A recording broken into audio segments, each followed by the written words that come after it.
जो विषय है प्रेम और आनंद। प्रेम और आनंद को हम समझने का प्रयास करेंगे। यह विषय कहाँ से लिया जा रहा है? तो विवेक चूड़ामणि से ही लिया जा रहा है। विवेक चूड़ामणि पर 17वां व्याख्यान है आज ये, चर्चा है, लाइव चर्चा। तो प्रेम और आनंद क्या है? प्रेम क्या है? आनंद क्या है? वैसे तो लोग प्रेम के बारे में बहुत सारी तरह की बातें करते हैं, बहुत तरह की बातें समझते हैं।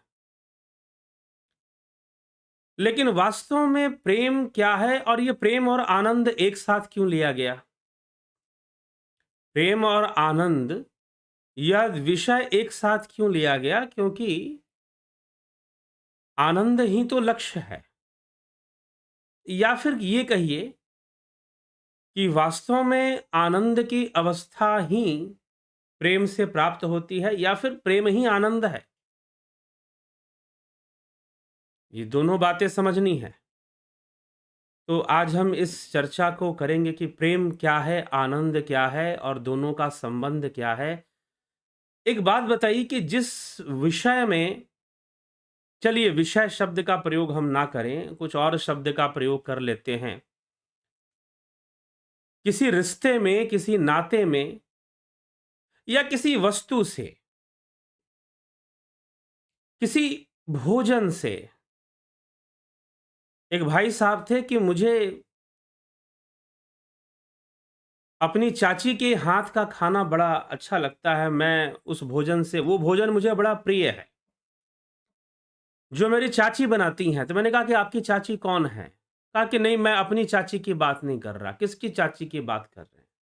अरे मेरे पड़ोस में एक आंटी रहती हैं, वो पराठे बहुत अच्छे बनाती हैं। उनके हाथों का भोजन एक बार कर लो तो आनंद सा आ जाता है। आ गया ना आनंद? तो मुझे फलानी वस्तु प्रिय लगती है, मुझे फलानी चीज प्रिय लगती है, मुझे फलाना विषय प्रिय लगता है क्योंकि उसमें आनंद है। और यदि यदि उसमें आनंद ना हो तो फिर प्रिय क्यों लगेगा? अब आनंद के कई रूप हो सकते हैं। किसी को बहुत मान सम्मान मिले तो उसको उसमें आनंद आता है, तो फिर वो कार्य करना पसंद करेगा जहां पर मान सम्मान की प्राप्ति हो सके। वो वैसा कार्य करने का फिर प्रयास करता रहेगा। तो जहां आपको आनंद आता है उस विषय में आपकी प्रीति स्वाभाविक है, आपकी प्रीति हो जाएगी। परंतु प्रश्न क्या है कि प्रेम और आनंद क्या किसी पराई वस्तु का विषय है? पराई वस्तु का विषय है प्रेम और आनंद, या फिर ये अपना ही विषय है प्रेम और आनंद? अब कई तरह के वर्ड लोग प्रयोग करते हैं, कई तरह के शब्द लोग प्रयोग करते हैं प्रेम के लिए। जैसे I am falling in love, I am falling in love, बड़े अच्छे से लोग कहते हैं। लोग वैलेंटाइन डे मनाते हैं और वैलेंटाइन डे मनाएंगे, उसमें एक दूसरे के प्रति प्रेम व्यक्त करेंगे। एक फीमेल, एक मेल, एक लड़का, एक लड़की, अब एक दूसरे के प्रति वो आकर्षित हैं। क्या आकर्षण प्रेम है? प्रश्न उठता है कि क्या आकर्षण प्रेम है? जी नहीं, किसी भी प्रकार का आकर्षण प्रेम नहीं होता है। प्रेम एक वृत्ति है, एक ही भाव वृत्ति, ध्यान की वृत्ति, एक ही भाव अवस्था ध्यान की वृत्ति है, वही प्रेम है वास्तव में। यह प्रेम तत्व क्या है, इसको समझना है। आकर्षण वासना है। अब आप कहेंगे कि आकर्षण वासना है। जब भी वासना शब्द का प्रयोग होता है तो आपके दिमाग में एक ही बात चलती है कि स्त्री पुरुष के बीच जो आकर्षण होता है उसको वासना कहते हैं। मेरे कहने का तात्पर्य वो नहीं है, मैं उसे वासना नहीं कह रहा। एक चुंबक और एक लोहा, इन दोनों के बीच जो आकर्षण है वह भी वासना है। वह भी वासना है क्योंकि वहां पर तृप्ति नहीं है। वहां संतोष नहीं है। और जहां तृप्ति नहीं है, जहां संतोष नहीं है, वहां आनंद नहीं रह सकता, वहां आनंद नहीं प्राप्त हो सकता। वास्तव में संतोष शब्द जो है वो आनंद का ही पर्यायवाची है। इसीलिए कई बार लोग कहते हैं कि संतोष रखो, संतोष रखने की चीज नहीं है। संतोष जबरदस्ती संतोष करना तो मजबूरी है आदमी की, क्या करे बेचारा, संतोष करने के अलावा कुछ कर नहीं सकता क्योंकि उतना सामर्थ्यवान नहीं है वो। तो संतोष आनंद की अवस्था है, तृप्ति की अवस्था है। लेकिन तृप्ति क्या चीज है? पूर्णता। वास्तव में आप तृप्ति कहें तो तृप्ति ही पूर्णता है, तृप्ति ही मुक्ति है, और तृष्णा ही जीवन है। क्योंकि जीवन जहां है वहां मुक्ति नहीं है। मुक्त जीवन, जब बंधनों से मुक्ति मिल जाए तो उसे मुक्त जीवन कहेंगे। तो तृष्णा ही आकर्षण है। आकर्षण प्रेम आकर्षण नहीं है, और आकर्षण प्रेम नहीं है। आकर्षण तो तृष्णा है, आकर्षण तो फॉलिंग इन लव है। तो एक है फॉलिंग इन लव और एक है rising in love. What do you want? Do you want to fall in love और do you want to rise in love? Option दोनों है, विकल्प दोनों है। चुनना आपको है कि आप लव में फॉल करना चाहेंगे या फिर लव में राइज करना चाहेंगे। क्या करना चाहेंगे? उठना चाहेंगे। तो प्रेम तत्व को समझना जरूरी है कि प्रेम क्या है। पहले भी इस विषय पर मैंने एक चर्चा की है, प्रेम और ध्यान। उसमें भी ध्यान और प्रेम को एक जैसा बताया गया है। तो चलिए, एक जैसा कैसे है, किस प्रकार से है, और यहां पर जिस प्रेम की चर्चा आदि गुरु शंकराचार्य विवेक चूड़ामणि में करने जा रहे हैं या कर रहे हैं, अभी हम उन सूत्रों पे आएंगे उन्होंने जो लिखा है, उससे पहले कुछ बातें समझनी जरूरी है। तो उस पर हम चिंतन कर लेते हैं कि वास्तव में प्रेम क्या है। सांसारिक उसमें हम देखें तो, अगर हम अपने फिल्मों को देखें तो प्रेम क्या है? हमने घर छोड़ा है, रस्मों को तोड़ा है, हाँ, दूर कहीं जाएंगे, नई दुनिया बसाएंगे। This is the love. हमारी फिल्मों ने इतने सालों से हमें यही सिखाया, इसके अलावा इससे आगे बढ़ नहीं पाए वो कभी। यही संस्कार दिए युवाओं को, यही संस्कार दिए परिवारों को, और यही समझाया। ठीक? तो इस तरह की वृत्ति को पैदा करना, और इट इज सबसे बड़ी बात क्या है कि जो चीज बहुत ही कॉमन है, जैसे कि आहार, 4 चीजें बहुत कॉमन है जीवों के अंदर: आहार, निद्रा, भय, मैथुन। आप देख लो, संसार में जितने भी व्यापार चलते हैं इन 4 चीजों के को केंद्रित करके ही चलते हैं। इस संसार में जितने भी व्यापार चलते हैं आहार, निद्रा, भय, मैथुन को केंद्रित कर कर ही चलते हैं। यही केंद्र बिंदु होते हैं। तो फिल्में भी बनती हैं तो इन्हीं को केंद्र बनाकर बनती हैं, आहार, निद्रा, भय, मैथुन, और इनको ग्लैमराइज करती हैं, इनको ग्लैमराइज करती हैं। ठीक? और शायद दिखाती हैं कि स्पेशलिटी है। स्पेशलिटी क्या है भाई? अगर तुम्हें खुलापन चाहिए तो जानवरों में खुलापन तो है ही। तुम ज्यादा से ज्यादा जानवर हो, थोड़े से अच्छे वाले जानवर हो, थोड़ा सा और जानवर बन जाओगे। तो हमारे देश में, और हमारे देश में क्या, विश्व में कई ऐसे विचारधारा है जो आपको बेहतर जानवर बनाने की कोशिश में लगे रहते हैं कि भाई तुम कितने बड़े पशु बन सकते हो, पशु से हैवान बन जाओ तो और अच्छी बात है। कुछ ऐसे भी विचारधाराओं का समर्थन होता है। तो इसीलिए falling in love is being animal and rising in love is being, क्या है? तुम देवता बनोगे, तुम देवता से भी आगे बढ़कर आत्मा बनोगे अगर तुम लव में राइज करना सीख लोगे तो।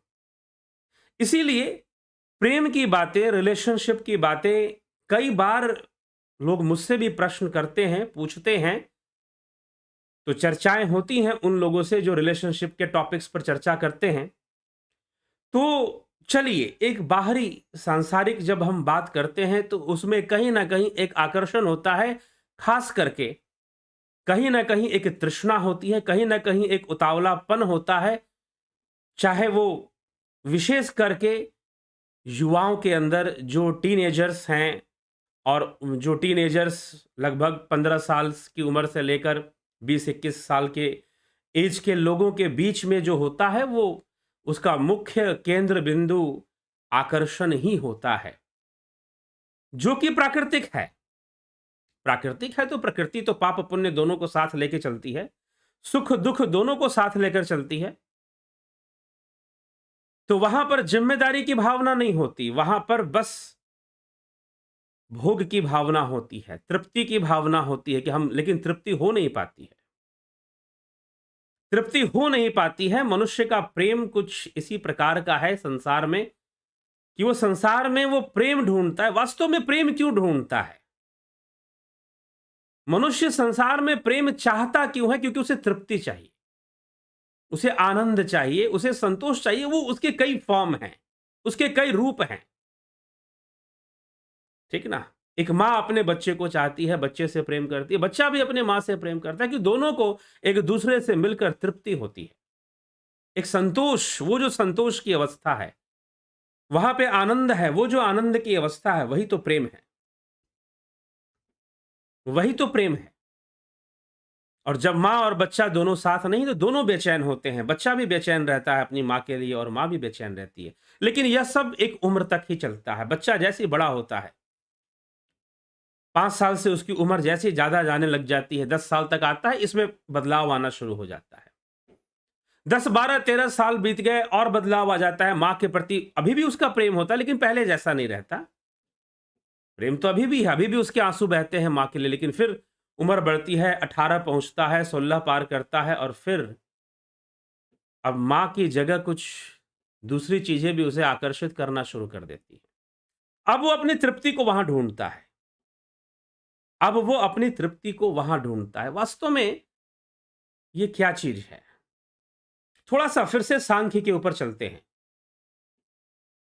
ये सब कुछ प्रकृति करवाती है। भगवान कृष्ण कहते हैं कि अगर तुम्हें सुख मिला और दुख मिला, तो अगर तुम ये सोचते हो कि मैंने सुख दिया या मैं सुखों का दुखों का दाता हूं, तो ये मूर्खता है, मैं नहीं करता। यह सब प्रकृति के गुणों से होते हैं, माया के गुणों से होते हैं, त्रिगुणी माया से सब कुछ होते हैं। तो त्रिगुणी माया पर भी चर्चा हम आगे करेंगे इसी श्रृंखला में।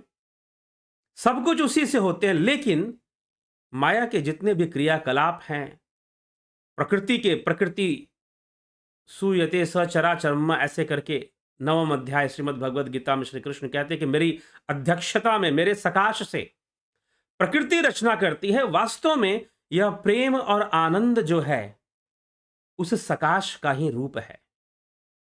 प्रेम और आनंद जो है, उस चेतना का ही रूप है। यह प्रेम और आनंद जो है, यह आत्म स्वरूप है, यह आत्मा में निहित है। इसलिए वास्तविक प्रेम किसके बीच होता है? तो जीव और आत्मा के बीच में होता है, क्योंकि आत्मा की अवस्था ही जीव की मुक्ति है। और जीव वह जो बंधन है, परवश जीव स्ववश भगवंता, जीव अनेक एक छुरिकंता। परवश है जीव। पशु कौन है? जो पाश में बंधा हुआ है। पशुपतिनाथ, शिव महापुराण के अंदर भगवान के पशुपतिनाथ के रूप का वर्णन किया गया है, और वहां पर साफ साफ लिखा गया है, पशु वो है जो पाश में बंधा हुआ है। पाश कौन से पाश? इंद्रियों के पाश, पंचभूतों के पाश। जो इन पाशों में बंधन में है, जो तृष्णा के बंधन में है, जो कर्म संस्कारों के पाश से, बंधन से बंधा हुआ है, वह जीव है, वह पशु है। उसीलिए पशु शब्द का प्रयोग इसलिए नहीं होता है, पशु का अर्थ यह नहीं होता है जो 4 पैरों पे चलता है, जिसके पास बुद्धि कम है। आदमी के पास बुद्धि ज्यादा हो गई तो क्या वो आदमी हो गया और वो पशु हो गया? जी नहीं। अगर हम बायोलॉजिकली इस बात को समझते हैं, बायोलॉजी अगर हम पढ़ते हैं, एनिमल किंगडम को पढ़ते हैं, तो human beings are also an animal. ठीक, human beings are also an animal belong to mammals, ऐसा कह दिया जाएगा। चलो ठीक है, वो बायोलॉजी की डिफिनेशन है। लेकिन अगर हम आध्यात्मिक परिभाषा पे चले जाएं, अपने शास्त्रों की परिभाषा पे अगर हम जाते हैं, तो जो पाश के बंधन में है वो पशु है। मनुष्य का शरीर हुआ तो क्या हुआ? बंधन तो है ना। आहार, निद्रा, भय, मैथुन, इन वृत्तियों का बंधन है, इंद्रियों का बंधन है, शरीर का बंधन है, सुख दुख का बंधन है, कर्म संस्कारों का बंधन है। पाश से बंधे हुए हो, और जो पाश से बंधे हुए हो वह पशु है। अब दुर्भाग्य क्या, पुण्य क्या है कि सबसे बड़ा दुर्भाग्य और सबसे बड़ी विडंबना ये होती है कि जीव की दृष्टि अपने पाशों पर नहीं है। जीव की दृष्टि अपने पाशों पर नहीं है। उसको एक मुख मिला है और उसमें खाना खाने से उसे मजा आता है, आनंद आता है, स्वादिष्ट सा खाना मिल जाए, बढ़िया सा व्यंजन आज खाने को मिल जाए, पार्टी हो जाए। आज आजकल तो शादियों का टाइम चल रहा है, पार्टियां लोग जाते ही होंगे। तो बढ़िया सा स्वादिष्ट भोजन मिल जाए, मजा आ गया जी। तुम सोचो तुम कितने बंधन में हो, तुम्हें खाने के लिए एक ही रास्ता है। पूरे शरीर में, इतने बड़े शरीर में भोजन करने का एक ही रास्ता है। तुम कैद खाने के अंदर हो, क्या तुम्हारे अंदर ऐसी भावना उत्पन्न हो पाती है? नहीं हो पाती। आगे दो आंखें से देखते हो, पीछे का तुम्हें कुछ दिखता नहीं है। पीछे से कोई शत्रु वार कर दे तो तुम्हें पता भी ना चले शायद। तो तुम कितने बड़े पिंजड़े में हो, अपने पिंजड़े के ऊपर तुम्हारा कोई फोकस ही नहीं है। तुम तो मजे लेने में लगे हुए उसी पिंजड़े के अंदर। अब बेचारा जो कैद खाने में ही उसको लग रहा है कि भाई ठीक है, तो वो स्वतंत्र होने के लिए सोचेगा ही नहीं। फिर वो तो स्वतंत्र होने का कभी सोचेगा ही नहीं। लेकिन चिंता मत कीजिए, प्रकृति इतनी निर्दयी नहीं है। निर्दयी है तो इसकी निर्दयता ही समझा देती है। काल और प्रकृति ये दोनों मिलकर जीव को समझा देते हैं कि तू बंधन में है। उम्र बीतने दो, अभी तो 20 साल की हुई है। अभी तो हम मॉडर्न हैं, हमारे अंदर विचारों का तूफान है, हम तो नई सोच वाले हैं। बीतने दो, कितना नई सोच चलती है। उम्र बीतने दो, 35 होने दो, 40 होने दो, 45 होने दो, 50 होने दो, फिर पता चलेगा नई सोच है या पुरानी सोच है, क्या है। कहां तक नई सोच लेकर आओगे? धरती गोल है, घूम फिरकर वहीं पहुंच जाओगे। घूम फिरकर उसी बातों पर पहुंच जाओगे, कहां जाओगे? ठीक है। तो सांसारिक उसमें आदमी तृप्ति में लगा रहता है, लेकिन तृप्त नहीं हो पाता। उसकी समस्या ये है, वह तृप्ति में लगा रहता है, तृप्त नहीं हो पाता। अगर तुम्हें लगता है कि तुम्हें कोई खूबसूरत प्रेमिका मिल जाएगी तो तुम्हारा जीवन बड़ा अच्छा हो जाएगा, तुम सुखी हो जाओगे और तुम्हें जैसे सब कुछ मिल जाएगा, ऐसा नहीं होने वाला। कहानी तो बस इतनी सुनाई गई कि हमने घर छोड़ा है, रस्मों को तोड़ा है, दूर कहीं जाएंगे, नई दुनिया बसा लेंगे, और नई दुनिया बसाने के बाद उस दुनिया में कौन कौन सी कहानियां बनेंगी, ये कौन सुनाएगा? ये कौन बताएगा? इस बात को कौन समझाएगा कि जिंदगी वहीं तक नहीं थी?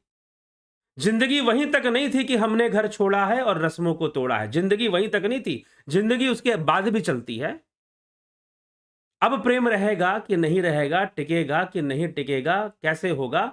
अगर टिकता, अगर किसी को प्रेमिका मिल जाने से, किसी को किसी के सौंदर्य या किसी के यौवन पर आकर्षित हो जाने से यदि तृप्ति मिल जाती, तो बड़े बड़े फिल्म स्टार, क्या उनको प्रेमिकाओं की कमी है? शोहरत है, दौलत है, तो प्रेमिकाओं की कमी भला कैसे हो सकती है? क्या प्रेमिकाओं की कमी है? क्या प्रेमियों की कमी है? नहीं है। तो गांजा फूकने की जरूरत क्या पड़ती है? चरस लेने की जरूरत क्या पड़ती है भाई? जब तुम्हारे जीवन में प्रेमिकाएं हैं, तुम्हारा जीवन प्रेम से भरा हुआ है, तो तुमको गांजा फूकने की क्यों आवश्यकता पड़ जाती है? जरा सोचिए उनके जीवन से। तुमको चरस फूकने की क्या आवश्यकता पड़ती है? तुम्हें तो नहीं पड़नी चाहिए थी। तुम तो इतने अमीर थे, तुम्हारे पास तो इतनी दौलत थी, तुम्हारे पास तो इतनी शोहरत थी, तुम तो एक एक फिल्म करने के करोड़ों रुपए अपनी चार्ज ले लेते हो, और तुम्हारे पास नाम भी है, शोहरत। तुम्हें क्या जरूरत पड़ती है गांजा फूकने की, गांजे का व्यापार करने की और ड्रग्स का व्यापार करने? तुम्हें क्या आवश्यकता पड़ती? तुम्हें तो नहीं पड़नी चाहिए। तुम्हारी सारी जरूरतें तो उसी से पूरी हो जाती हैं। तुम्हारे जीवन में प्रेमिकाओं की कभी कमी नहीं है, सुंदर से सुंदर स्त्रियां तुम्हें प्राप्त हो जाती हैं। फिर क्या आवश्यकता है तुम्हें कि तुम गांजे के पीछे पड़ते हो? क्योंकि तृप्ति नहीं हुई ना अभी तक। अगर तृप्ति हो जाती तो क्या दिक्कत था? राजा ययाति भोगों को भोगने में इतने आसक्त, इतने लिप्त हुए कि जब वृद्धा अवस्था आ गई तो उन्होंने अपने पुत्रों से कहा कि तुम मुझे अपनी जवानी दे दो। उन्हें ऋषि का वरदान था। कहते हैं संभवतः शुक्राचार्य की कथा है, तो शुक्राचार्य का वरदान था या किसी का, कि तुम अपने पुत्रों से जवानी ले सकते हो, जाओ मांग लो जो देने के लिए तैयार हो। कोई देने को तैयार नहीं हुआ, कोई देने के लिए तैयार ही नहीं, लेकिन भोगों के लिए उन्होंने मांगा, मिल गई। आखिरी पुत्र, सबसे छोटा पुत्र जो था पुरु, उसने दी अपनी जवानी और वृद्धावस्था में चला गया वो खुद। याति ने सोचा कि कब तक मैं भोगों को भोगूंगा, कब तक, ये पेट तो भरने वाला है नहीं, कब तक भरोगे, कितने स्वादिष्ट व्यंजन खाओगे। ज्यादा स्वादिष्ट खाओगे तो डॉक्टर साहब फिर एक उम्र होने पे बोल देंगे भैया आप रुक जाओ, अगर खाते रहना चाहते हो तो रुक जाओ, नहीं तो फिर खाना मुश्किल हो जाएगा, मैं नहीं कुछ कर पाऊंगा, अगर नहीं रुकोगे तो कोई कुछ कर नहीं पाएगा, इसलिए रुक जाओ। रुकना पड़ेगा, शरीर की अपनी सीमाएं हैं, तृष्णा की सीमा नहीं है, तृष्णा की सीमा नहीं है। तृष्णा न जीर्णा वयमेव जीर्णा, तृष्णा कभी जीर्ण नहीं होती, यह शरीर जीर्ण हो जाता है। तृष्णा कभी जीर्ण नहीं होती, शरीर जीर्ण हो जाता है। ठीक, यह स्थिति बन जाती है जीव की। तो शरीर तो जीर्ण हो जाएगा, लेकिन यह शरीर ही तो भोग का माध्यम है, शरीर ही तो भोग का माध्यम है, लेकिन कब तक, मन थोड़ी ना भरेगा। 50 की उम्र हो जाए, 55 की उम्र हो जाए, 60 की उम्र हो जाए, मन नहीं भरने वाला। मन कहां भरेगा, मन तो मांगेगा कि और चाहिए, ये दिल मांगे मोर, लेकिन बेचारा शरीर बोलेगा कि भैया बहुत हो गया। प्रकृति कहेगी बेटा मैं दोनों देती हूं, मैं मजा भी देती हूं और सजा भी देती हूं। आप कहोगे नहीं मजा स्वीकार है, सजा तो स्वीकार नहीं है, लेकिन वो छोड़ेगी भी नहीं, क्योंकि वो आपसे कई गुना ज्यादा बलवान है। वो अच्छे अच्छों की हालत खराब करना जानती है और कर देती है। तो इसीलिए हमें यह बात समझने की आवश्यकता है कि बाहर में जिसे आप प्रेम कहते हो, क्या उसके अंदर कोई प्रेम नहीं? प्रेम है, प्रेम तृप्ति में है, प्रेम आनंद में है। वास्तव में आपको आनंद ही चाहिए, ओवरऑल आपको आनंद ही चाहिए, लेकिन तृप्ति नहीं हो पाती है। एक क्षणिक आपको आनंद का अनुभव इसीलिए हो जाता है क्योंकि चेतना है आपके अंदर, परंतु आपको आपको वही आनंद चाहिए। वास्तव में एक एक ऐसा आनंद जहां पर आप पूर्णता का अनुभव करें, सेटिस्फैक्शन, कि वाह अब कुछ नहीं चाहिए, अब आनंद आ गया, अब मजा आ गया, अब कुछ चाहिए ही नहीं, बस हो गया। हम खाना खाते ना, हमने पेट भर लिया, तृप्ति हो गई। अब अच्छे से अच्छा व्यंजन भी आपको लाकर दिया जाए, नहीं भैया अब तो पेट भर गया, अब नहीं खाएंगे, मन भर गया, पेट भर गया, अब नहीं खाना। अब ले जाओ, अब कितना भी अच्छा व्यंजन लाओ, आपको स्वादिष्ट नहीं लगने वाला, क्योंकि स्वादिष्ट लगने के लिए, भोजन का स्वादिष्ट लगने के लिए भूख का होना भी अत्यंत आवश्यक है, भूख का होना भी अत्यंत आवश्यक है। तो कुल मिलाकर व्यक्ति को आनंद चाहिए, और जहां आनंद मिलेगा वहां उसे प्रेम हो ही जाएगा, वहां उसे प्रेम हो ही जाएगा। बस फर्क इतना है कि जब फॉल इन लव होगा तो तृप्ति नहीं होगी, संतोष नहीं पैदा हो पाएगा, तृष्णाएं बनी रहेंगी, माया जाल बना रहेगा, चक्र बना रहेगा, व्यक्ति भागता रहेगा। जैसे कि तृष्णावंत जगत में दुखी, 8 पहर कंगाल जिन पाया, संतोष धन तेजन माला माल। तो तृष्णावंत तो जगत में ही दुखी हैं, घूमते रहते हैं, जैसे मृग घूमता है, ज्यों कस्तूरी कुंडल बसे, मृग ढूंढे वन माही, वैसे घट घट राम बसत है, दुनिया बूझे नाही। तो जो भीतर बैठा हुआ है, जो आपका स्वरूप है, वो आनंद रूप है, वो प्रेम स्वरूप है। आत्मा का रूप आनंद रूप है, प्रेम रूप है। आत्मा ही प्रेम है, आत्मा ही आनंद है। कुल मिलाकर हमें पूर्णता चाहिए, कुल मिलाकर हमें आनंद चाहिए, कुल मिलाकर हमें तृप्ति चाहिए। वो हो नहीं पाता, वो हो नहीं पाता है। लेकिन ध्यान, ध्यान योग हमें ऐसी गहराई में ले जाता है, ऐसी अवस्था में ले जाता है जहां हम स्वयं ही आनंदित, अपने आप को आनंदित अनुभव करने लग जाते हैं, एक ऐसी अवस्था का अनुभव कराने लग जाता है। मैं कई बार उस अवस्था के बारे में बोलता हूं। श्री श्री परमहंस योगानंद ने कहा था कि एक बूंद भी मिल जाए ना उसकी, एक बूंद भी मिल जाए तो सारे जीवन के मायने बदल जाएंगे। सारे जीवन के मायने ही बदल जाएंगे अगर एक बूंद भी मिल जाए उस अवस्था की। और वो बूंद कहना बढ़िया-बढ़िया, कुछ लोग में ऐसा मिलते हैं, ऐसे लोग जो बढ़िया-बढ़िया कहने में लगे रहते हैं। ठीक है, आप दूसरों को बढ़िया-बढ़िया कहकर सुना लीजिए, लेकिन वास्तविकता क्या है, ये तो आप ही अपने आप में जानते होंगे और जानते हैं। तो उस बढ़िया-बढ़िया कहने के चक्कर में मत लगिए, वो तड़प पैदा होनी चाहिए वहां तक पहुंचने के लिए, और जब वो एक बूंद भी मिल जाए तो फिर तड़प ही पैदा होती है, बार-बार उस बूंद तक पहुंचने की। बूंद की सागर से मिलने की जो यात्रा है वो प्रेम है। जीव का ब्रह्म में लीन होने की जो यात्रा है वो वास्तविक प्रेम है, वो राइज इन लव है। ठीक है, देर से होता है, थोड़ी कठिनाइयों को सहने के बाद होता है, थोड़ी साधनाओं का अभ्यास करने के बाद ही होता है, तुरंत तो नहीं हो जाता। कई बार कई वर्ष लग जाते हैं, लेकिन फिर भी योगी कहते हैं कि अगर कोई अपने जीवन का 12 वर्ष अधिक से अधिक साधना में दे दे तो निश्चय ही वह उस आनंद की अवस्था का अनुभव करने लग जाता है या कर लेता है। एक साधारण मनुष्य के लिए कहा गया 12 वर्ष। जो योगी हैं, जो पिछले जन्मों की योग साधना लेकर आए हैं, वो तो बहुत जल्द ही करना शुरू कर देते हैं। ध्यान की अवस्था में एक ऐसी अवस्था बननी शुरू हो जाती है जहां पर श्वासें रुक जाती हैं और भ्रिकुटी के मध्य जैसे कि संपूर्ण शरीर का प्राण यहां पर आकर एकत्र हो जाता है, और वहां पर एक ऐसी अवस्था की वहां से फिर हटने का मन ही नहीं करता, लगता है बस वहीं बने रहें, उसी अवस्था में बने रहें, क्योंकि उस अवस्था में पूर्णता का अनुभव होता है। और पूर्णता ही तो चाहिए, पूर्णता ही तो चाहिए, और क्या चाहिए। उस अवस्था में लगे कि बस सब कुछ मिल गया, ना भूख लग रहा है, ना प्यास लग रही है, बस एक अद्भुत आनंद, एक अद्भुत वाइब्रेशन उसमें बना रहता है और एक अद्भुत आनंद का अनुभव उसमें रहता है, जैसे कि बस ये चीज बनी रहे, ये चीज टूटे ना। ऐसी अवस्था में ये बना रहता है। लेकिन कई प्रक्रियाओं से गुजरने के बाद, कई साधनाएं, अभ्यास से गुजरने के बाद योगी कुछ ऐसा अनुभव करना शुरू करता है। फिर उसे समझ में आता है कि आनंद क्या चीज है और प्रेम क्या चीज है। फिर उसे समझ में आता है कि आनंद क्या चीज है, प्रेम क्या चीज है। लेकिन उससे पहले तो कई बाधाएं हैं।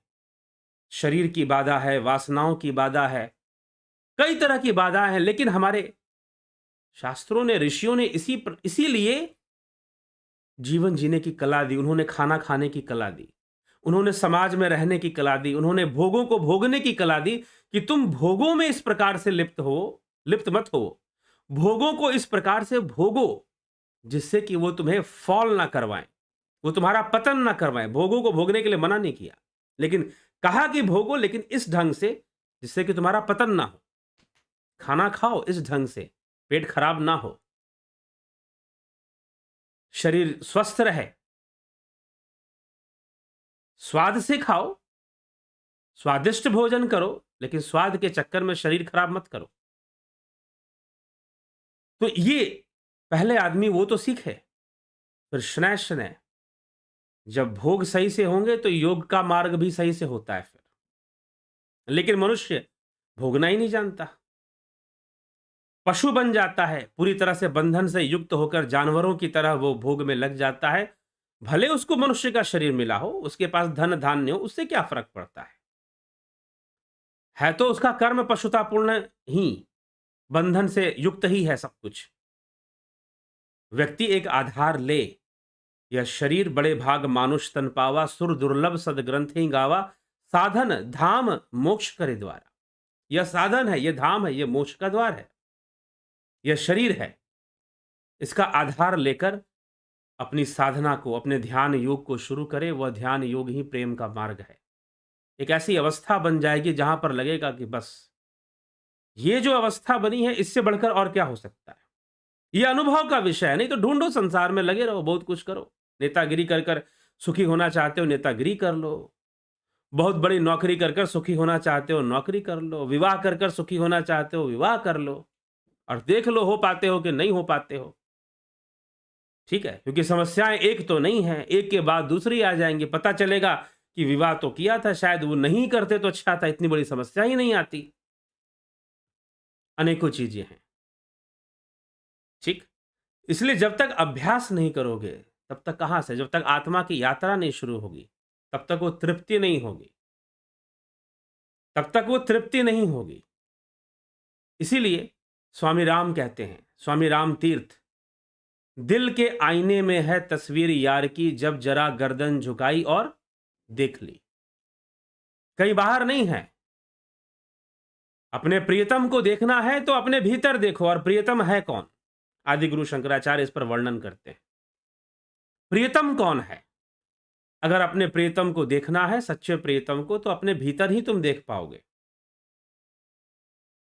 अंदर ही जान पाओगे। इसीलिए कह रहे हैं कि दिल के आईने में है तस्वीर यार की, जब जरा गर्दन झुकाई और देख ली। थोड़ा सा झुकोगे, थोड़ा सा अहंकार खत्म करोगे, तभी तो साधना होगी, तभी तो साधना होगी। लेकिन मनुष्य अपने आप को इस प्रकृति में संतुष्ट करने के चक्कर में लगा रहता है। मृत्यु आ जाएगी, संतोष नहीं आएगा। ये लिख लीजिए। अगर आप लगे हुए हैं इस चक्कर में कि मैं अपने आप को पूर्णतः सेटिस्फाई कर दूंगा, मैं सारी चीजों को प्राप्त कर लूंगा, लगे रहिए, गो अवे, जाइए, दौड़िए। मौत आ जाएगी लेकिन संतोष नहीं आएगा, कमी बनी रहेगी। जीवन में इस बात की फीलिंग रहेगी, कमी है। मृत्यु जरूर आ जाएगी लेकिन कमियां पूरी नहीं होंगी। शरीर छूट जाएगा और उन कमियां पूरी नहीं होंगी, तभी तो दोबारा जन्म लोगे। अगर कमियां ही पूरी हो जाए, दोबारा जन्म लेने की आवश्यकता क्या होगी? और कमियां तब तक पूरी नहीं होंगी जब तक तुम योग में नहीं आ जाओगे, जब तक तुम योगी नहीं बन जाओगे, जब तक तुम आत्मा तक नहीं पहुंच जाओगे। ठीक है? ध्यान योग की साधना कुछ लोगों को लगता है कठिन, उनको अजीब सा लगता है। कुछ लोग मुझे कहते हैं कि हमारा मन नहीं लगता, हमने आपका कोर्स तो कर लिया है लेकिन बैठ नहीं पाते हैं, मन नहीं लगता। कहां से लगेगा मन? वृत्तियां बिगड़ी हुई हैं। यही तो अर्जुन का प्रश्न था भगवान कृष्ण से। तो भगवान कृष्ण ने कहा कि कई जन्मों में जो तुमने कर्म किया है, आहार निद्रा भय मैथुन, ये जो तुमने कर्म किए हैं, इन कर्मों के कारण जो वृत्तियां निर्मित है वो तुम्हारे ऊपर हावी है। इसीलिए तुम्हें साधना को, योग को अपनी वृत्ति बनानी पड़ेगी, आदत बनानी पड़ेगी। जैसे तुम भोजन किए बिना नहीं रह सकते, नहाए खाए बिना तुम नहीं रह सकते, वैसे ही तुम ध्यान किए बिना न रह पाओ। ऐसी अवस्था कि तुम ध्यान में बैठे बिना रह ही ना पाओ, ऐसी अवस्था को तुम प्राप्त कर लो। वृत्ति बन जाएगी। जब ध्यान योग करना तुम्हारी वृत्ति बन जाएगी, और जब तक वृत्ति ना बनेगी तब तक तो अपने आप को बिठाना पड़ेगा। और जिसके कुछ पिछले जन्मों के कुछ संस्कार नहीं, उसके लिए तो और दिक्कत और थोड़ी समस्या। जिसके थोड़े संस्कार है वो थोड़ा तेजी से आगे बढ़ता है,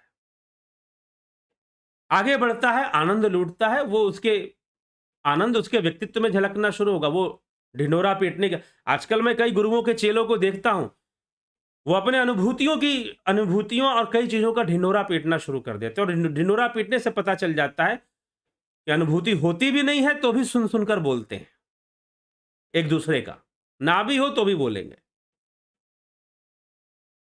गुरु सेवा जो है, गुरु जी का प्रचार हो रहा है इसमें, वो तो गुरु सेवा समझ के कर ही रहे हैं। समस्या यहां आ जाती है। तो अनुभूतियां, जो प्रेम की अनुभूति है, जो आनंद की अनुभूति है, जब साधक परिपक्व हो जाता है तो इस तरह का प्रलाप करना हमेशा के लिए बंद कर देता है कि मैंने क्या अनुभव किया, क्या नहीं अनुभव किया, मुझे क्या अनुभूतियां होती हैं, मुझे क्या अनुभूतियां नहीं होती हैं। उस तरह के प्रलाप वो नहीं करता है। उस तरह की व्याख्याओं को वो रोक देता है अपने मुखारबिंद से। समझ लेता है कि भाई बहुत छोटी बातें होती हैं। मैं जो अनुभव कर रहा हूं शायद साधारणतः हर मनुष्य नहीं कर रहा है। अगर कर रहा होता तो उसकी स्थिति कुछ और होती। ये योगी को समझ में आने लग जाता है। तो शनैः शनैः, धीरे धीरे, भगवान कृष्ण गीता में शनैः शनैः विकसित करने की प्रेरणा देते हैं। धीरे धीरे आप विकसित होइए ध्यान योग में, लेकिन बैठिए, देखिए। सारे देवी देवता ध्यान की अवस्था में बैठते हैं, पद्मासन लगाकर बैठते हैं। भगवान विष्णु को अनंत शयनम कहते हैं, जो अनंत में शयन करने वाले हैं। ये शयन क्या है? आनंद क्या है? आप थोड़ी-सी सुषुप्ति अवस्था में चले जाइए, आप सो जाइए, नींद आ जाएगी आपको, आपकी चेतना की अवस्था परिवर्तित होगी, स्वप्नावस्था में जाएँगे और फिर सुषुप्ति में चले जाएँगे। फिर आप सुषुप्ति में चले जाएँगे और जहाँ सुषुप्ति आ जाएगी और वहाँ पर जैसे सुषुप्ति से उठेंगे तो आप आनंदित होंगे। अगर अच्छी नींद अगर आपने ली है ना, जब भी उठते हैं अच्छी नींद में तो आप आनंद का अनुभव करते हैं। एक अजीब-सी फीलिंग होती है। एक अद्भुत सा एहसास होता है, उसको क्या शब्दों में कोई बताएगा? गहरी निद्रा से उठने के बाद आनंद ही तो है वो। माया की माया के जो विषय हैं, माया की जो क्रिया प्रतिक्रिया से आप कुछ दूर के लिए सुषुप्ति में चले गए। हाँ, सुषुप्ति भी पूर्णावस्था तो नहीं है, लेकिन कुछ देर के लिए आप शांत हो गए या शट डाउन हो गए कहिए, या स्लिप मोड में चले गए। लैपटॉप स्लिप मोड में जाता है ना, आप चले गए, आप आनंद में आ गए। उतने देर में ही आप सोचिए कि जब सारे चित्त वृत्ति का निरोध कर कर आप अपनी आत्मा में स्थित हो जाएंगे तो वो कैसी आनंद की अवस्था होगी। वो कैसी आनंद की अवस्था होगी फिर। तो वो परमानंद है, उसी की ओर जाना है और वो होता है, वो निश्चय रूप से होता है। ये इसके लिए ऐसा नहीं कि शास्त्रों में लिखा है तभी हम मानेंगे होता है, जी नहीं। जिन्होंने भी ईमानदारी से ध्यान योग साधनाएं की हैं और करते हैं और कंटिन्यूटी बनाकर रखते हैं, लगातार करते रहते हैं साधना के मार्ग पर, 1 महीना 2 महीना 6 महीना कोई चीज नहीं होती है, सालों में बात होती है। सालों में बात होती है, कितने वर्ष हो गए ध्यान योग करते हुए। ठीक है, जो ईमानदारी से करता है, लगा रहता है कि मुझे उस ईश्वर तक पहुंचना है। ईश्वर ही तो स्वरूप है, शिवोहम शिवोहम, ईश्वर ही स्वरूप है। इसीलिए मुझे उस स्वरूप तक पहुंचना है, मुझे उस ईश्वर तक पहुंचना है, मुझे उस आनंद की स्थिति तक पहुंचना है जहां पर पूर्ण संतोष है, पूर्ण तृप्ति है। ध्यान योग से ऐसी अवस्था आत्मा में स्थित होकर पैदा होती है, प्राप्त होती है, इसका अनुभव होता है। इसे आनंदानुगत समाधि कहा है महर्षि पतंजलि ने, आनंदानुगत समाधि। लेकिन वहां भावना बना हुआ है, इसीलिए उसे कैवल्य नहीं कहा, लेकिन है आनंदमय कोश। तैत्तरीय उपनिषद में हमने आनंदमय कोश, पंच कोशों की चर्चा सुनी। विवेक चूड़ामणि में भी पंच कोशों की चर्चा आने वाली है, तैत्तरीय उपनिषद में पहले हम सुन चुके हैं। उसमें बताया गया कि आनंदमय कोश का जनक कौन है, आधार कौन है। अन्नमय कोश का आधार प्राणमय कोश है, प्राणमय कोश का आधार मनोमय कोश है, मनोमय कोश का आधार विज्ञानमय कोश है, और विज्ञानमय कोश का आधार आनंदमय कोश है। तो आनंदमय कोश का आधार क्या है? आनंदमय कोश का आधार आनंदमय स्वयं है, ये कहा गया। आत्मा की उत्पत्ति कहां से हुई? तो आत्मा की उत्पत्ति स्वयं आत्मा में ही हुई, इसीलिए वो स्वयंभू है, इसीलिए वो स्वयंभू है। ना जन्मा ना अजन्मा, दोनों इन सब बातों से परे है वो। मांडुक्य कारिका आत्मा के लिए, ब्रह्म के लिए कहती है ना जन्मा ना अजन्मा। उसे जन्मा भी मत बोलो, उसे अजन्मा भी मत बोलो, क्योंकि जन्म लेने वाले उससे परे नहीं है, तो वो तो सर्वव्यापी ही है। जब ऐसी अवस्था की बनती है, जब ऐसे आनंद की अवस्था, तृप्ति की अवस्था है, वो आनंद की अवस्था है वो, ठीक है। उस तक पहुंचने तक योगी को कई अवस्थाओं से गुजरते हुए वहां तक वो पहुंचता है। करना पड़ता है, साधना तो करनी पड़ती है, अभ्यास तो धीरे धीरे करना पड़ता है, शनय शनय आगे बढ़ना पड़ता है, लेकिन क्या किया जाए।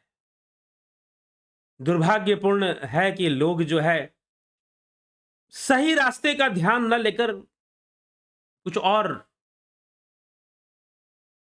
करने लग जाते। कहा जाता ना, गए थे हरि भजन को औटन लगे कपास, कुछ और ही करने लग जाते हैं, तिकड़मबाजियों में लग जाते हैं, इधर दिमाग लगाना उधर दिमाग लगाने में लग जाते हैं।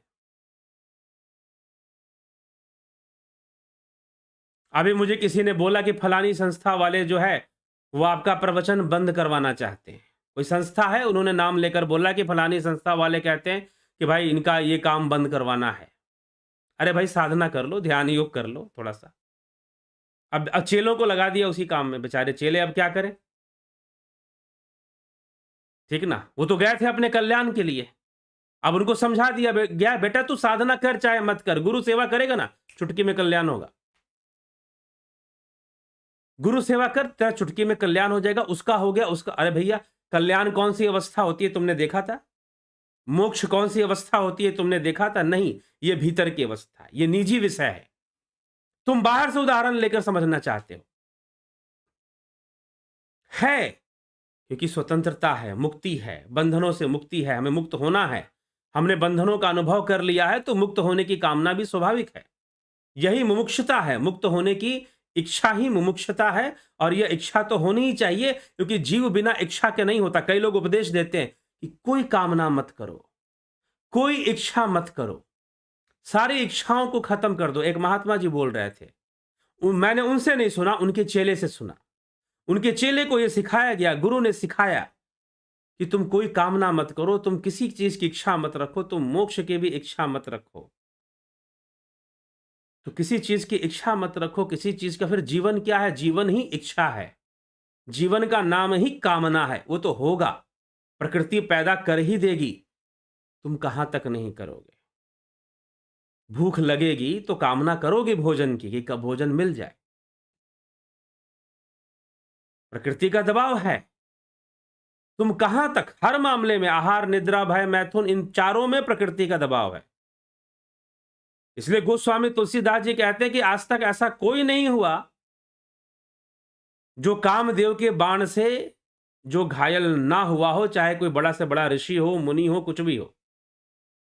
प्रकृति है, नेचर है, वो आप अपना फोर्स लगाएगी ही लगाएगी। आप परवश हो, नहीं तो शरीर से ही मुक्त हो जाते, फिर शरीर के बंधन ही ना रहते तुम्हारे ऊपर।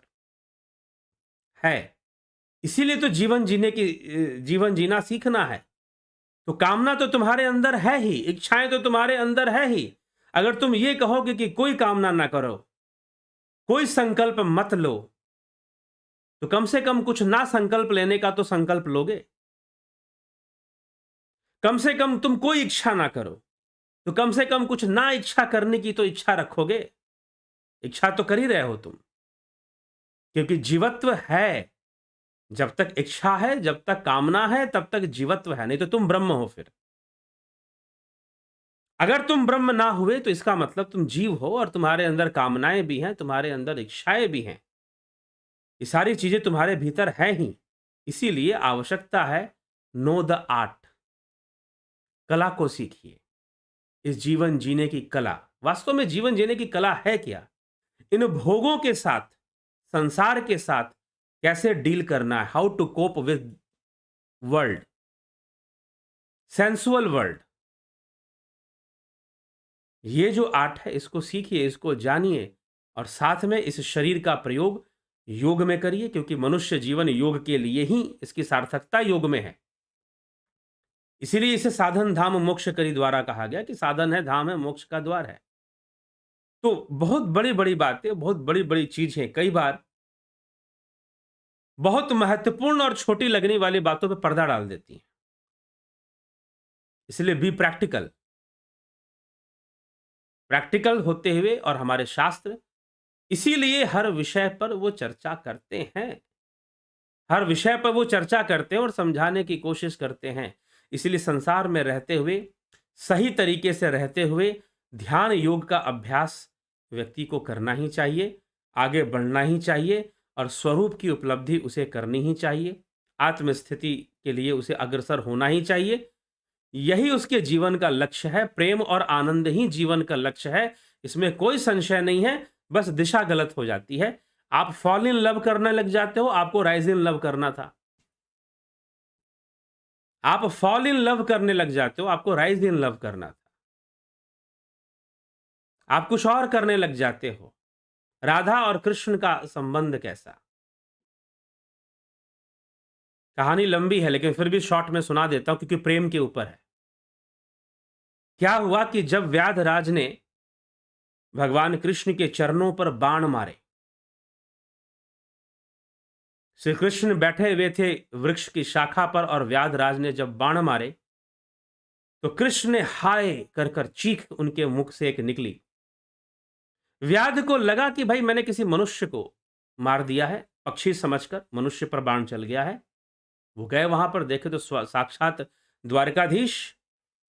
जैसे ही द्वारकाधीश को देखे तो व्याधराज बड़े दुखी हो गए और व्याध ने कहा कि मुझसे ये घोर पाप कैसे हो गया प्रभु, मैंने आप पर बाण का प्रयोग कैसे कर दिया? आप तो मेरे राजा भी हैं, प्रभु भी हैं, इष्ट भी हैं, मैंने आप पर बाण का प्रयोग कैसे कर दिया? ये मुझसे कैसे हो गया? यह मेरे लिए असहनीय है। कृष्ण ने कहा कि नहीं, सब कुछ निश्चित है प्रारब्ध से। कृष्ण हो चाहे राम हो, काहू न को सुख दुख कर दाता, निज कृत कर्म भोग सबु भ्राता। कर्म सिद्धांत को यद्यपि ठीक है, वो सिद्ध योगी हैं, वो योगेश्वर हैं, परंतु कर्म सिद्धांत का उल्लंघन वो नहीं करते। वो ज्ञाता हैं, सब चीज उनको पता है, फिर भी उसको आने देते हैं। वो जीवन में सुख और दुख को समभाव से स्वीकार करते हैं। यही तो योगी होने की पहचान है, सुख और दुख को जो समभाव से स्वीकार करता रहता है। उन्होंने स्वीकार किया, कहा कि इसमें कोई बड़ी बात नहीं है, ये होना था, और अगर तुम मुझसे वाकई में प्रेम करते हो और मेरे लिए कुछ करना चाहते हो तो तुम ऐसा करो, मैंने अपना देह त्याग दिया है, तुम यह सूचना, यह समाचार कैसे भी राधा जी तक पहुंचा दो, कैसे भी राधा जी तक पहुंचा दो। अगर तुम नहीं पहुंचा सकते, व्याध ने कहा कि मैं तो नहीं जानता हूं, तो ठीक है, तो ऐसा करो कि तुम यह सूचना, यह समाचार कि मैंने देह त्यागा है, तुम अर्जुन के पास पहुंचा दो और अर्जुन से कहना कि मेरी आखिरी इच्छा यही है कि यह समाचार जो है राधा जी के पास पहुंचनी चाहिए। अब व्याध ने ऐसा ही किया, वो गए और अर्जुन के पास पहुंचे और अर्जुन मिले और अर्जुन को सारा समाचार सुनाया। अर्जुन के मन में पहले क्रोध आया कि उस व्याध को दंडित करे, परंतु जब प्रभु ने स्वयं क्षमादान दिया है तो मेरा क्या अधिकार बनता है, ऐसा सोचकर इस समय यह विषय नहीं है कि दंड हम करें, दंडित करें इसे, बल्कि उनकी जो आखिरी इच्छा है कि उनके देहावसान की जो सूचना है, जो समाचार है, वह राधा जी तक कैसे भी पहुंचना चाहिए। ऐसा लक्ष्य अर्जुन ने ले लिया, लेकिन उससे पहले उसके सामने बहुत सारी चुनौतियां थी। उसे कई लोगों को फेस करना था, कई लोगों को यह समाचार देना था। तो सर्वप्रथम उसने कृष्ण की रानियों को यह समाचार दिया। वो बहुत विलाप करने लगी, बहुत रोने लगी। रुक्मिणी देवी तो समाधि लीन हो गई ये खबर सुनते ही।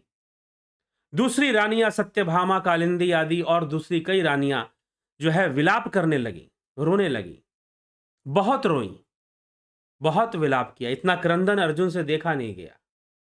अंततः अर्जुन कैसे भी उन रानियों को, कुछ रानियों को लेकर, सारी रानियां आई भी नहीं, हस्तिनापुर पहुंचे। और जब हस्तिनापुर पहुंचे तो ये सूचना द्रौपदी को दी।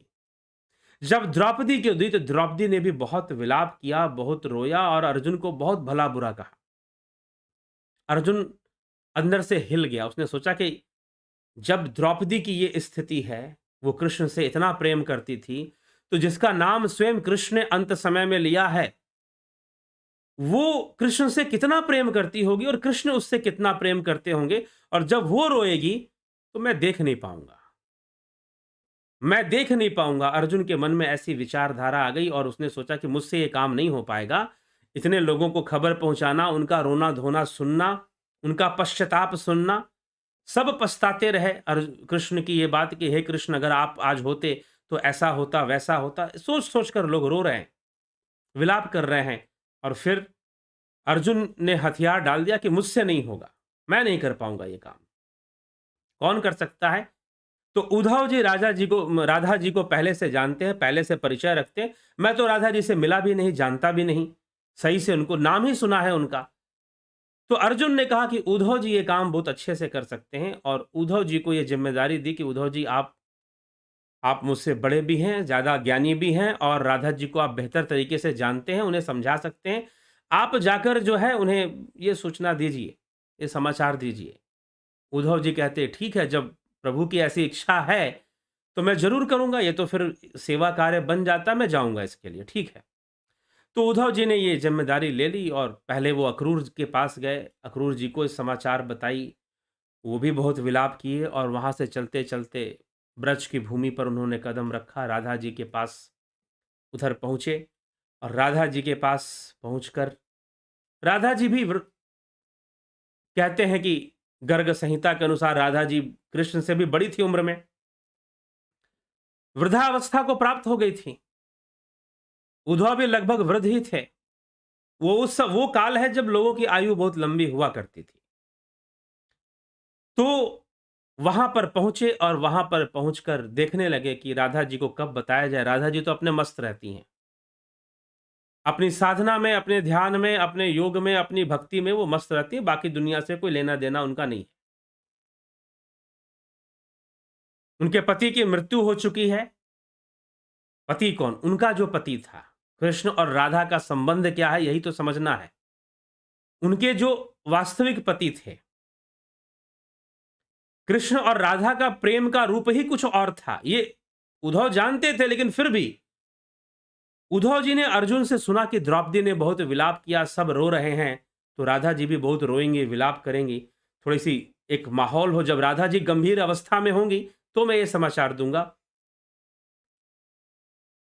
यमुना तट पर राधा जी बैठी, उद्धव जी बैठे और उन्होंने राधा जी को कहा कि राधा जी, मैं आपसे कुछ समाचार देना चाहता हूं, कुछ गंभीर विषय है। राधा जी भी गंभीर मुद्रा में थी। उन्होंने कहा कि ठीक है उद्धव, बताओ, गंभीर विषय ही है तो गंभीर विषय ही बताओ। गंभीरता में बैठी हुई थी। उद्धव भी गंभीर थे और गंभीर समाचार भी था। उद्धव ने कहा कि राधा जी, अब आपके जो कृष्ण हैं, हमारे जो कृष्ण जो द्वारिकाधीश हैं, वो अब इस दुनिया में नहीं रहे। वो ब्रह्मलीन हो चुके हैं, वो देह त्याग चुके हैं। कृष्ण अब हमारे बीच नहीं रहे। जैसे ही इस शब्द का प्रयोग राधा जी ने सुना, राधा जी ठहाके मारकर हंसने लगी। उद्धव जी आश्चर्यचकित कि ये क्या हो गया? मैंने तो गंभीर समाचार सुनाया, लेकिन ये हंस क्यों रही है? और खूब हंसी, पेट पकड़कर इतना हंसी, इतना हंसी, इतना हंसी कि उद्धव जी को अब लाज लगने लगी, शर्म आने लगी कि भाई ये तो मेरा मजाक उड़ाया जा रहा है। इतना गंभीर समाचार मैंने दिया है और राधा जी इसका मजाक उड़ा रही हैं। राधा ने कहा कि उद्धव, अभी भी तुम अज्ञानी हो क्या? इतनी साधना तपस्या करके भी अज्ञानी हो? ये कैसी बातें कर रहे हो? कृष्ण रहे ना रहे, ये सब शब्द मेरे कृष्ण के लिए नहीं है। हो सकता है कि तुम्हारे कृष्ण ना रहे हों, लेकिन मेरे कृष्ण तो आज भी मेरे साथ ही रहते हैं। मैं तो आज भी उनकी बांसुरी की तान सुनती हूं। मैं तो आज भी उनके साथ यमुना तट पर नाचती हूं, रास करती हूं। मेरे कृष्ण कहीं नहीं गए। हो सकता है तुम्हारे जिस जिस कृष्ण को तुम जानते हो वो कहीं चले गए हों, वो शायद ना रहे हों, लेकिन मेरे कृष्ण ना कहीं से आते हैं और ना कहीं जाते हैं। वो तो मेरे साथ रहते हैं और मैं उनके साथ रहती हूं। राधा ने वास्तव में कृष्ण को कृष्ण के रूप में जाना था। अहम आत्मा गुड़ाकेश सर्वभूताश स्थिता। हे अर्जुन, मैं सभी भूतों के अंदर आत्मा रूप में स्थित हूं। तुम अपनी आत्मा को जान लो, तभी कृष्ण को जान पाओगे। नहीं तो कृष्ण एक रहस्य है, सारी जिंदगी नहीं जान पाओगे, कभी नहीं जान पाओगे। अनेकों बार मर जाओगे, दोबारा शरीर धारण कर लोगे, लेकिन कृष्ण को नहीं जान पाओगे जब तक तुम अपनी आत्मा को नहीं जान जाओगे। राधा जी आत्मस्थित थी, स्थित प्रज्ञ थी, जो कृष्ण भगवान ने जो उदाहरण वहां पर दिया है गीता के अंदर।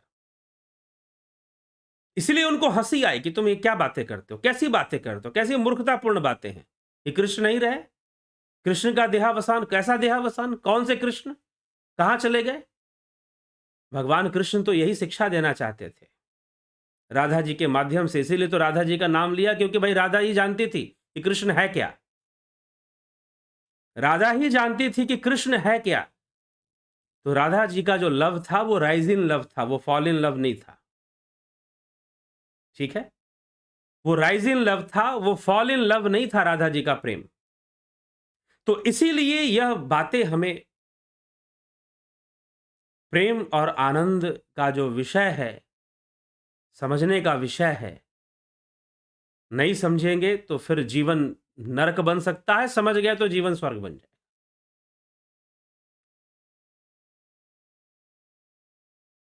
ठीक? तो ये विषय है इसको। और आदि गुरु शंकराचार्य इसी विषय पर आदि गुरु शंकराचार्य इसी विषय पर चर्चा करते हैं। क्या चर्चा करते हैं वो भी हम देख लेते हैं, किस तरह की बात करते हैं।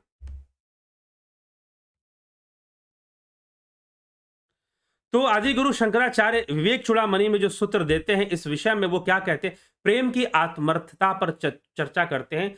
आत्मार्थत्वेन ही प्रियान विषयो स स्वतः प्रियः, स्वतः एव ही सर्वेषाम आत्मा प्रियतमो यतः। प्रियतम कौन है? विषय स्वतः ही प्रिय नहीं होते, विषय स्वतः ही प्रिय नहीं होते, आनंद की अवस्था उन्हें प्रिय बनाती है। आनंद कहां पर है? आपके भीतर है। विषय स्वतः ही प्रिय नहीं होते, ठीक है? विषय स्वतः ही प्रिय नहीं होते। मुझे लगता है कि कुछ व्यवधान तो नहीं आ रही है आपको वीडियो को देखने में। अगर नहीं आ रही है तो अच्छी बात है, कोई दिक्कत नहीं आ रही तो अच्छी चीज है। विषय स्वतः ही प्रिय नहीं होते, आनंद की अवस्था उसे प्रिय बनाती है, परंतु आनंद की अवस्था विषय में नहीं होती, आनंद की अवस्था तुम्हारे भीतर होती है। आनंद की अवस्था तुम्हारे भीतर होती है, कहीं बाहर नहीं होती। भोजन में कोई आनंद नहीं है, यह जीव और भोजन का रिएक्शन है, और वो जो अनुभूति होती है वो आनंद पैदा कर देती है। आनंद तुम्हारे भीतर है, आनंद विषयों में नहीं है। ठीक? तो आनंद जो है हमारे भीतर है, आनंद कहीं विषयों में नहीं है, और विषयों का एक रिएक्शन है जहां पर आपको आनंद, वास्तव में आनंद आत्मा का स्वरूप है। यह आदि गुरु शंकराचार्य यहां समझाना चाहते, तो कहते हैं कि स्वतः एव ही सर्वेशाम आत्मा प्रियतमो यतः, कि विषय स्वतः प्रिय नहीं होते किंतु आत्मा के लिए प्रिय होते हैं, क्योंकि स्वतः प्रियतम तो सबका आत्मा ही है। जिसे प्रियतम कहा गया है वो आत्मा ही प्रियतम है। आत्मा ही प्रियतम है, उसी प्रियतम को जानना चाहिए, उसी प्रियतम को प्राप्त करना चाहिए, क्योंकि आत्मा ही प्रियतम है। तो आत्मा को प्रियतम कह रहे हैं। ठीक? नो चंदन जना जी, नो क्यों लिख रहे हैं भाई? तो आत्मा ही प्रियतम है।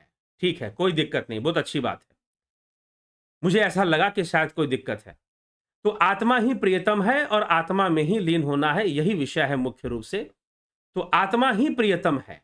तत आत्मा सदानंदो नाश्य दुखम कदाचन यत सुषुप्तौ निर्विषय आत्मानंदो अनुभूयते श्रुति प्रत्यक्ष मैतिह मनुमानम च जागृति। इसलिए आत्मा सदा आनंद स्वरूप है। तत आत्मा सदानंदो, तत आत्मा सदानंदो, आत्मा आनंद स्वरूप है, इसमें दुख कभी नहीं है। आत्मा में दुख नामक चीज की कोई अवस्था नहीं बनती है। तभी सुषुप्ति में विषयों का अभाव रहते हुए भी आत्मा आनंद का अनुभव होता है। सुषुप्ति अवस्था, सुषुप्ति अवस्था में ये कर्म जो है, प्रकृति के त्रिगुणी माया के जो कर्म है, वहां पर शांत हो जाते हैं, खत्म नहीं होते, शांत हो जाते हैं। तो उनके शांति मात्र से हमें आनंद की अनुभूति होती है। उनके शांति मात्र से हमें आनंद की अनुभूति होती है सुषुप्ति अवस्था में। मैंने पहले ही चर्चा की। आप सोचो जब समाधि मिलेगी तो कितना आनंद होगा। जब सुषुप्ति में डेली आप अगर सोते हो 5 घंटे, उसमें मान के चलो आधे घंटे आप सुषुप्ति में रहते होंगे, बाकी समय स्वप्न जैसी अवस्था में। अब स्वप्न में भी अलग अलग अवस्थाएं बनती हैं, अवचेतन की अलग अलग अवस्थाएं बनती हैं। तो उसमें आप रहते हैं और एक समय के लिए आप सुषुप्ति में चले जाते हैं, आधे घंटे के लिए। वो सुषुप्ति ही सोने के बाद जो हम आनंद और सुकून का अनुभव करते हैं, एक लंबी सी सांस लेते हैं जब सोकर उठते हैं तो, और आनंद और सुकून का अनुभव करते हैं, तो वो जो है वह क्यों है? क्योंकि वास्तव में सारे आनंद को बिगाड़ने वाला यह संसार ही तो है। यह ऐसी तृष्णा में आपको डालता है कि आपको चाहिए तो आनंद ही, लेकिन आपको बस भगाता रहता है। ज्यों कस्तूरी कुंडल बसे मृग ढूंढे वन माही, वैसे घटघट राम बसत है दुनिया बुझे नहीं। मृग के कुंडल में, मृग की नाभि में कस्तूरी है, लेकिन मृग को लगता है किसी फूल से आ रहा है, सुगंध किसी फूल से आ रही है, किसी घास से आ रही है। वो सारे वन को उजाड़ते हुए फिरता रहता है भाई सुगंध की तलाश में, उसके भीतर से आ रही है, सुगंध देने वाली वस्तु को पकड़ना चाहता है वो, लेकिन है उसकी अपनी नाभि में ही, कहीं और नहीं है। कुछ ऐसे ही मनुष्य की स्थिति है, जीव की स्थिति है। जो परमानंद है, जो तृप्ति है, जो आनंद है उसके भीतर है, वो भागता बाहर है, भागता बाहर है। और बाहर की चीजें उसे बंधन में रख लेती हैं, उसे कैदी बना लेती हैं, उसे कैद खाने में पकड़ के रखती हैं और उसे भगाती रहती हैं। बेटा भागते रह, सारी जिंदगी भाग, इस जन्म में भाग, अगले जन्म में भाग, बार बार भाग। इस चक्कर में वो लगा रहता है। ठीक है, तो ये चीज यहां पर बन जाती है, ऐसी स्थिति बन जाती है यहां पर। भागना तो तय है, परवश हो तो भागोगे, चाहे कोई भी हो, चाहे मैं हूं, चाहे आप हो, चाहे कोई भी हो। परवश होकर तो भागेगा ही, लेकिन अब शास्त्र कहते हैं भागने की कला सीख लो, भागने की भी थोड़ी कला सीख लो। तो भागने की कला सीख लोगे तो भागना थोड़ा कम हो जाएगा और निपटना आसान हो जाएगा। इस संसार से निपटने की कला सीखोगे। फिर निपटना समझते हैं ना, किसी चीज को दी एंड करना, सल्टाना बोलते हैं कई जगहों पर लोग कि सल्टाना है। तो इस सारी सांसारिक व्यापार को, माया के इस व्यापार को सल्टाना, नक्की करना बोलते हैं। भाई नक्की करो, हाँ, जो लिया है उसका जितना बाकी है पूरा कर कर दे जाकर नक्की करो, खत्म करो मामला। तो इस जो संसार का जो व्यापार है उसको नक्की करना पड़ेगा, उसको करने के लिए जीना सीखना पड़ेगा पहले। ठीक है, भोगों को भी भोगना सीखना पड़ेगा पहले, तब जाकर ये सारी चीजें नक्की होंगी। प्रकृति के साथ जो व्यापार है हमारा वो नक्की होगा, और नक्की होगा तो उसके बाद फिर मोक्ष ही होगा, परमानंद ही होगा, मुक्ति ही होगी। करना पड़ेगा। इसीलिए शास्त्र हर विषय को समझाते हैं। आदि गुरु शंकराचार्य यहां यही समझा रहे हैं कि आत्मा आनंद स्वरूप है, आत्मा आनंद स्वरूप है। और जैसे सुषुप्ति सुषुप्ति अवस्था में विषयों का अभाव हो जाता है, सांसारिक विषय जो त्रिगुणी विषय है उनका अभाव सुषुप्ति अवस्था में बनता है, सुषुप्ति अवस्था में विषयों का अभाव हो जाता है, तो आत्मा आनंद की अनुभव होता है। तो सोचो समाधि जब मिलेगी तो कितना सुकून और कितना आनंद होगा। शायद संसार की कोई अवस्था वैसा आनंद आपको ना दे पाए, वैसी अवस्था समाधि की अवस्था में बन पाएगी। तो उसी आत्मा आनंद की ओर, आत्मिक अवस्था, और आत्मा ही प्रियतम है, ऐसा आदिगुरु शंकराचार्य लिख रहे हैं। तो प्रेम और प्रियतम की बातें वो आत्मा को केंद्रित कर कर लिख रहे हैं और कह रहे हैं। इसी के माध्यम से हमें प्रेम पर चर्चा करनी थी, प्रेम को समझने पर चर्चा करनी थी। कोई भी रिश्ता भी बनाओ तो राइज इन लव होना चाहिए। अगर जिम्मेदारी की भावना होगी ना रिश्तों के प्रति, तो राइज इन लव होगा। दो प्रेमी और प्रेमिका एक दूसरे से मिलते हैं तो उसमें भी राइज इन लव होगा, अगर वो अपनी जिम्मेदारी समझते हैं और एक डिस्टेंस बनाकर रखते हैं। किसी कवि ने, किसी लेखक ने कहा कि जो दो लोगों के बीच जो प्रेम है वो किसी मंदिर के खंबे की तरह, पिल्लर की तरह होना चाहिए। दो पिल्लर कभी साथ साथ नहीं हो सकते, दो पिल्लर हमेशा अलग दूरी पर, एक खास दूरी पर रहते हैं, एक निश्चित दूरी पर दो पिल्लर बनते हैं और वो पूरी पूरी इमारत को संभाल के रखते हैं। ये उन दोनों का प्रेम है।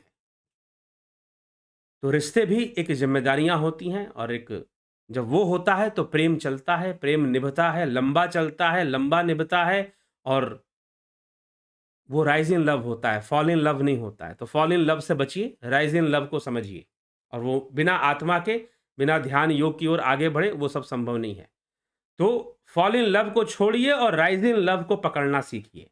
इसी के साथ आगे बढ़ते हैं।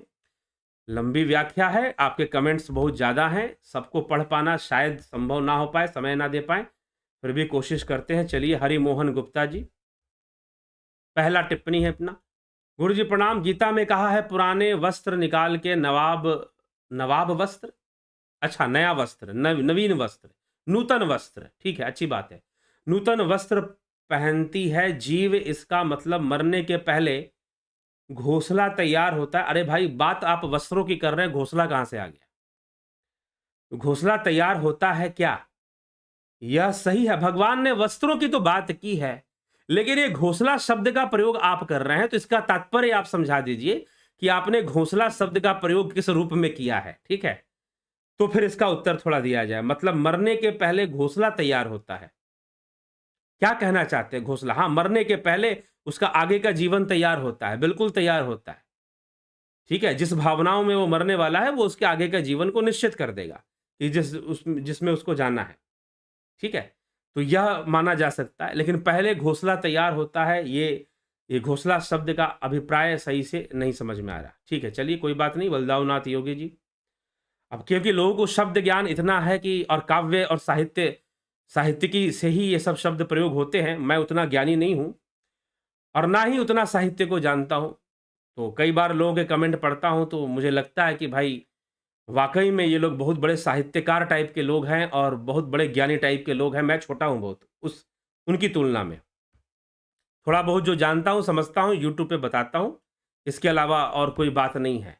नहीं तो यहाँ पर तो ऐसे-ऐसे गुरुओं के चेले हैं जो पूर्ण हो चुके हैं, पूर्णता पूर्ण है वो और वो उनको दावा कर माइक से चिल्ला-चिल्ला कर बताना पड़ता है कि उनके गुरुजी पूर्ण हैं। तो हरिमोहन गुप्ता जी आगे कहते हैं, बलदाऊ नाथ योगी जी बहुत-बहुत अभिनंदन है आपका। सूक्ष्म योनि और सूक्ष्म शरीर में क्या अंतर है? स्थूल योनि और स्थूल शरीर में क्या अंतर है? क्या यह समझ में आ गया?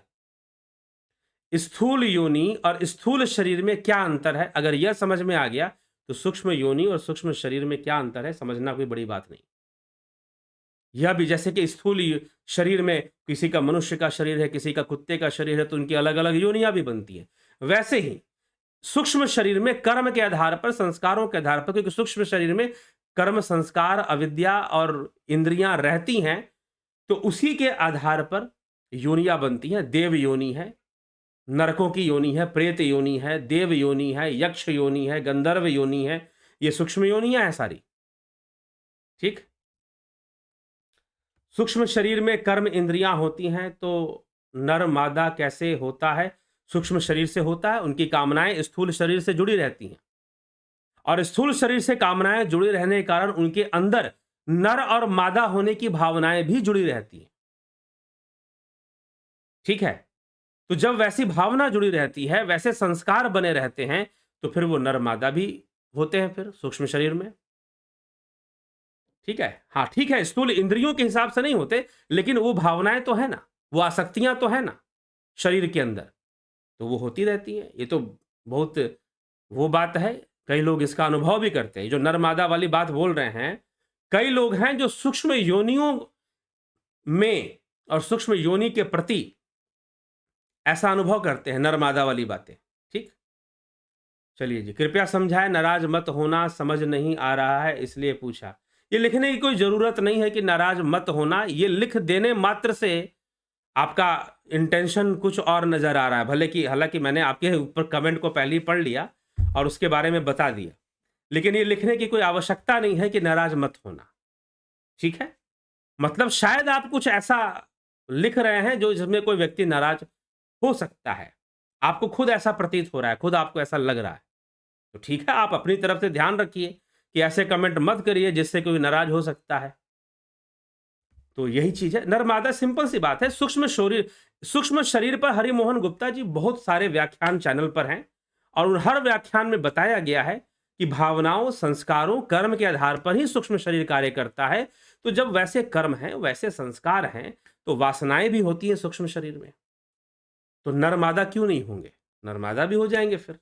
ठीक, राजू पाल जी, रूपलाल जी, गौरव जी, एसके मिन्हास जी, विनोद के सूद जी, बिमला शाह, राम निवास मीना, अतुल कोले, रमेश पेशवानी जी, अवनी प्रधान, विक्रम सिंह, सविता नायक, कमलेश खैरनार, ज्योति दत्ता जी, अर्जन चौहान जी, सुशांत दास जी, बलवंत सिंह गोहिल, गौरव जी, गंभीर शाह, संदीप बराक, गौरव। प्रेम और आनंद में डिफरेंस है कि फूल को देखकर जो प्राप्त हो वह आनंद और उसी फूल को रोज पानी देना वह प्रेम। जी, अच्छी बात है।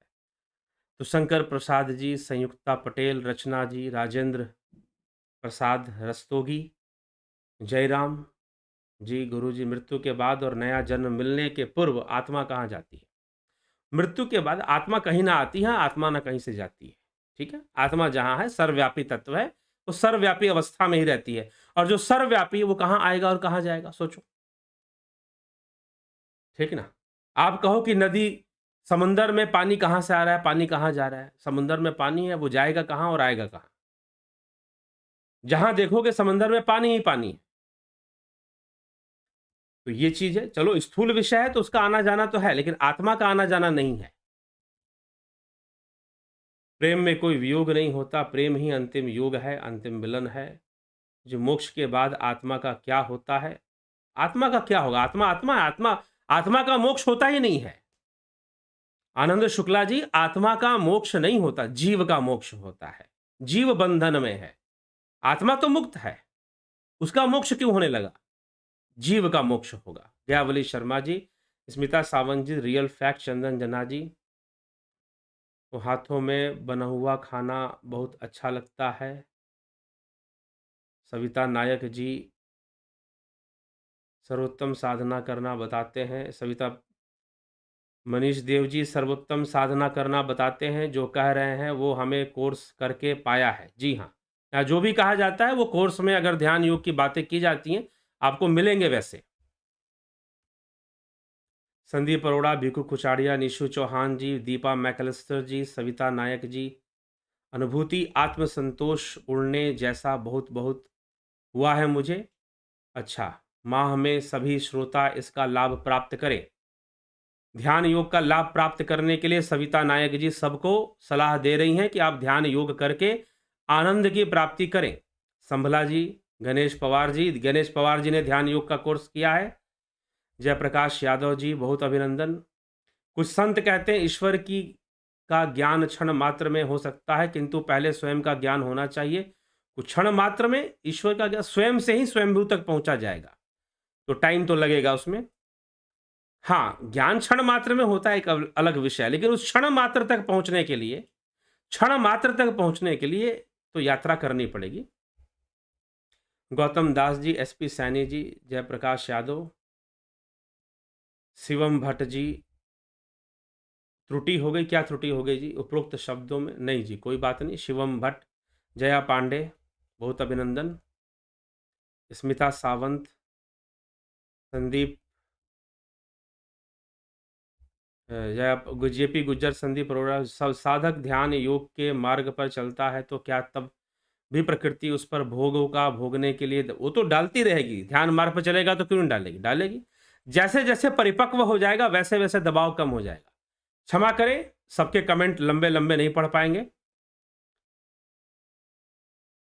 राधा जी कृष्ण में एक रूप हो चुकी थी, स्मिता सावंत जी, बिल्कुल सही। चंदन जना जी, सविता नायक, मधुकर पलिवाल, प्रेम पहले शरीर से होता है, बाद में वही प्रेम स्वयं से हो जाता है। स्वयं से प्रेम ही प्रेम की पूर्णता है। जी, जय गुरुदेव, प्रणाम। आज आप जो ध्यान के परमानंद व्यवस्था के बारे में बताता, मेरा अनुभव से 100% सही है। चलिए ठीक है। अर्जुन पाटिल, ईशान अग्रवाल,